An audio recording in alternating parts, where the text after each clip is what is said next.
God was. So sometimes just giving him a space to process his trauma, it allowed him to be able to name his pain, to be able to help restore direction in his life, even if it's just simply by sitting down and putting your thoughts and your feelings into words is a certain form of control and release and getting your bearings back. Here's the third thing that happened, is that God was not in the chaos. God was not in the chaos. He was not in the chaos.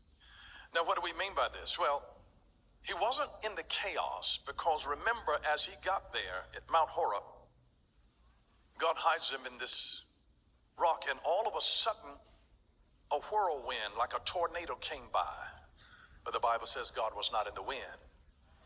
After the wind, an earthquake, but God was not in the earthquake. After the earthquake, he sent a fire, but God was not in the fire. And after the fire, a gentle whisper, a still, small voice. Now God brought him into this place where he's giving him a place to be able to process the trauma that has happened to him. I'm amazed in this day and time how much trauma young people experience. Back in the day, you used to have to be old to have gone through a whole lot. These people be 14 years old and they done gone through the trauma of somebody 52. Already, I mean, they're experiencing too much trauma too soon for too long. And their lives have been rattled and they have lost their equanimity because they've been exposed and traumatized by too much too soon. What a sickness our society is, where we now have an active shooter drill in school. When I was in school, we had a tornado drill, a fire drill.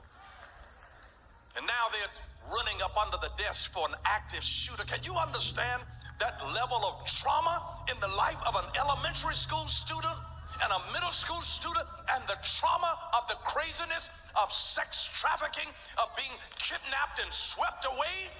But I wish they would have tried to come when Big Mama was out there and she sees a car that she doesn't recognize coming up her road.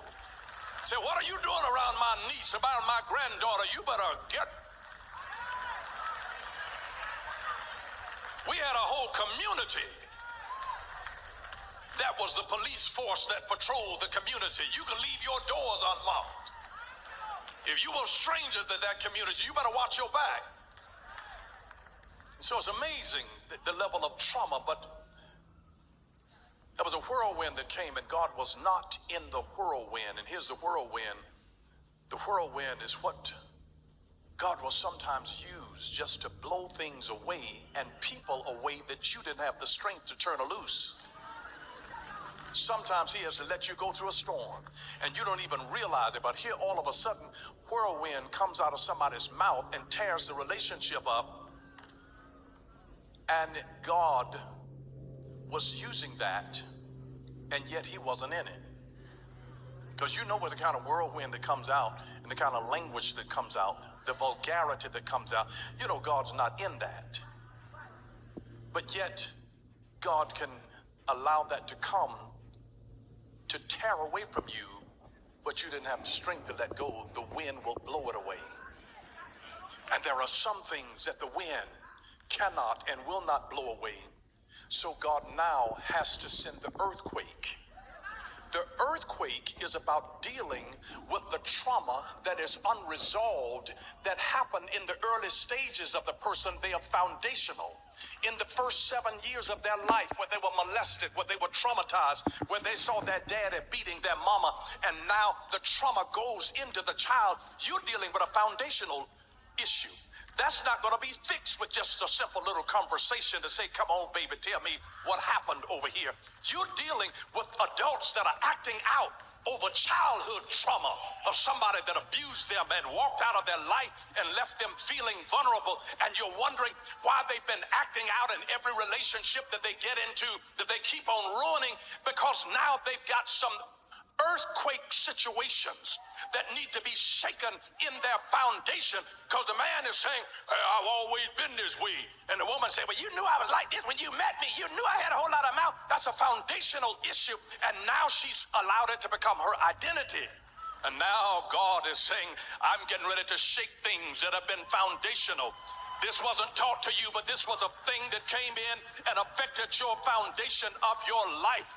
And so something that he'll blow by the wind, but the wind can't move because this is foundational. And he says, I've got to send an earthquake and I will shake the wind with the wind, the whirlwind, but then I will cause the ground up underneath your feet to start shaking, and everything that you knew that you thought was solid, and maybe the person that you thought was your daddy turned out not to be your daddy anyway. He's shaking your whole foundation. And you thought that your mama was this kind of person, and you discover that she was somebody totally different. After all, your foundation, that's the earth that is quaking up underneath your feet and everything that you have stood on. Who am I talking to in this place? But God still has you. Even in all of that confusion and all of that chaos, God says, I got you. I've got you. I've got you.